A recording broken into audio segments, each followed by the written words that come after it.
जो भी है। अब ये देखिए, आज ये तय हुआ है कि गृह मंत्री की तरफ से ये मतलब वहाँ से आदेश आया था कि जो ज्ञापन है और जो हमारे साधु सन्यासी बैठे हुए थे कल से, तो ये वहाँ से आया है कि अब ये ज्ञापन सौंपा जाएगा। तो हमारे जो महामंत्री वगैरह हैं वो वहाँ पर गए हैं और उनको बुलाया गया है और ये गृह मंत्रालय गए, गृह मंत्रालय में जाके जो ज्ञापन दिया जाएगा सुरक्षा के बारे में। और ये अब सरकार को तय करना होगा कि अब जो पाला है वो सरकार की तरफ दे दिया गया है, हमारा जो ज्ञापन है वो पहुँच गया है वहाँ पर। ये सरकार को तय करना है कि कब और कितने दिन में वो हमारे जो यति नरसिंह सरस्वती जी हैं उनको ये सुरक्षा प्रदान करती है। इसी विषय में हमारे कुछ साधु संत भी यहाँ पर बैठे हुए हैं और जरा उनसे भी जानना चाहते हैं। गुरु जी, इस समय ये क्या तय हुआ है आज?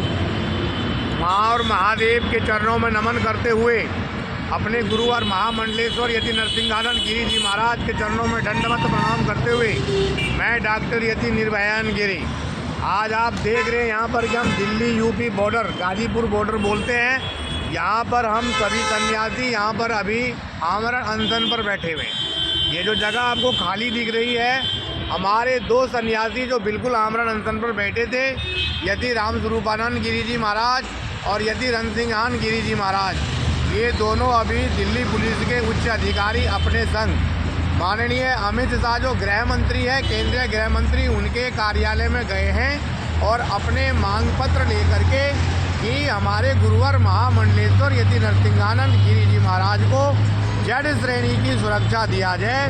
तो सभी को तो जाने की इजाज़त नहीं मिली, लेकिन दो हमारे जो गुरु भाई हैं, यति शिष्य हैं, वो यहाँ से गए हैं उनके पास और अभी जब तक वो नहीं लौटते हैं, जब तक हमें ये पता नहीं चलेगा कि अमित शाह जी के यहाँ से क्या रिजल्ट मिलेगा। आपको हम पीछे बैक में बताना चाहते हैं कि अभी हम लोग 15 दिन लगभग हरिद्वार में रहे, सभी यति शिष्य और वहाँ के सभी महंत संत महामंडलेश्वर, आचार्य महामंडलेश्वर और जो भी वहाँ शंकराचार्य हैं, उन सब से भेंट वार्ता करी और अपने गुरुजी के विषय में बताया कि हमारे गुरुजी को कितना खतरा है।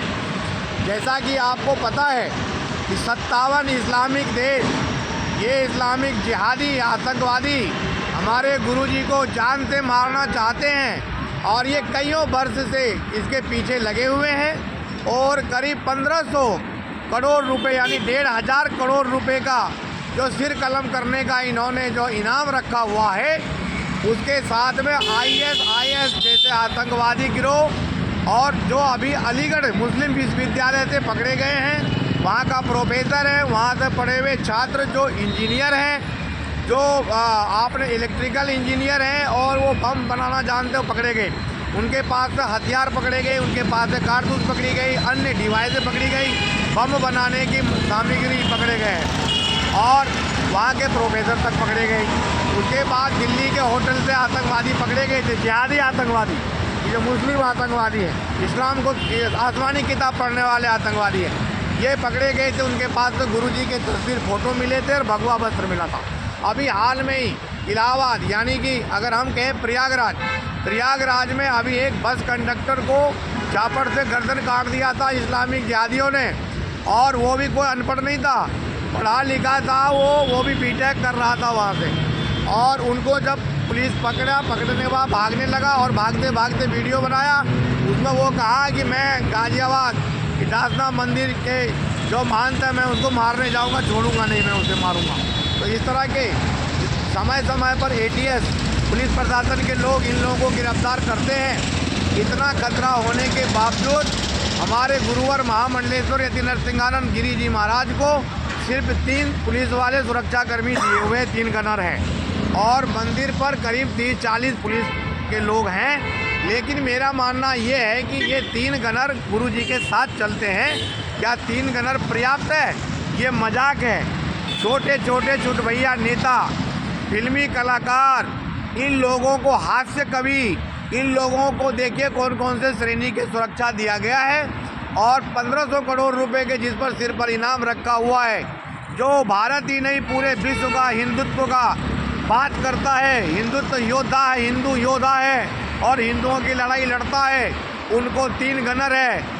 इसी मांग को लेकर के हमें यति शिष्य, हम गुरु भाई बहुत दुखी हैं और हम लोग यहाँ से हरिद्वार में 25 तारीख से जो धर्म का नगरी हरिद्वार है, हर की पेड़ी से पदयात्रा करते हुए लगातार हम लोग कल यहाँ गाजीपुर बॉर्डर यानी गाजियाबाद दिल्ली यूपी की बॉर्डर क्रॉस करना चाह रहे थे। दिल्ली पुलिस के जो जवान है हमें अंदर नहीं जाने दिया, हमें मजबूरन यहाँ पर जो है धरना में बैठना पड़ा। नीचे ज़मीन है, ऊपर आसमान है, आप देख रहे हैं खुले, और सर्दी का मौसम है। हम लोग यति शिष्य हैं, ना तो हमारे गुरुजी डरते हैं ना हम उनके शिष्य डरते हैं। लेकिन अगर हमारे गुरुजी के साथ में कुछ अनहोनी होता है, इसका उत्तर प्रदेश और दिल्ली और भारत के सरकार जिम्मेदार होंगे, आगे पुलिस जिम्मेदार होंगे। और हम ये बता देना चाहते हैं कि हम डरते नहीं हैं, ना तो हमारे गुरुवर डरते हैं। लेकिन अगर एक ऐसा योद्धा महामंडलेश्वर यति नरसिंहानंद गिरी जी जैसे एक योद्धा अगर इन जिहादियों के हाथ में मारा जाता है तो हिंदू समाज के लिए बहुत बड़ा कलंक होगा। कोई भी धर्म योद्धा, कोई भी धर्म योद्धा इस इस्लामी किताब के खिलाफ और इस्लाम के खिलाफ नहीं बोल पाएगा। इसीलिए मैं सभी सनातनी भाई, हिंदू भाई बहनों से और सभी से मैं और दिल्ली सरकार से भी ये कहना चाहता हूँ, केंद्रीय मंत्री अमित शाह जी से, मोदी जी से ये कहना चाहता हूँ, अगर इन आतंकवादियों ने, जिहादियों ने ये ठाना है यदि नरसिंहानंद को हम मारेंगे, मिटाएंगे, तो आपका भी ये कर्तव्य है कि हमारे महामंडलेश्वर यति नरसिंहानंद जी को बचाएं। इसीलिए हम लोग यहाँ धरना पर बैठे हुए हैं, आमरण अनशन पर। अब जो रिजल्ट होगा अभी हम बताएंगे। हमारे साथ हमारे गुरु भाई सतमित्रानंद गिरी जी महाराज हैं, हमारे साथ हमारे